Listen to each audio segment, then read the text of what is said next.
Trump के ऐलान पर पीएम मोदी का रिएक्शन। इजराइल हमास की पीस प्लान पर सहमति। प्रधानमंत्री नरेंद्र मोदी ने इस पहल का किया स्वागत।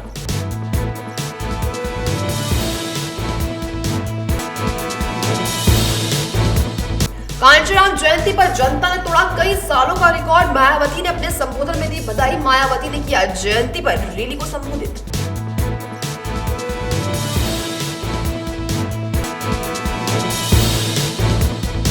कफ सिरप कांड में 20 बच्चों की मौत के बाद बड़ा एक्शन। दवा बनाने वाली कंपनी का मालिक गिरफ्तार। श्री सन फार्मास्यूटिकल्स का मालिक रंगनाथन गोविंदन गिरफ्तार।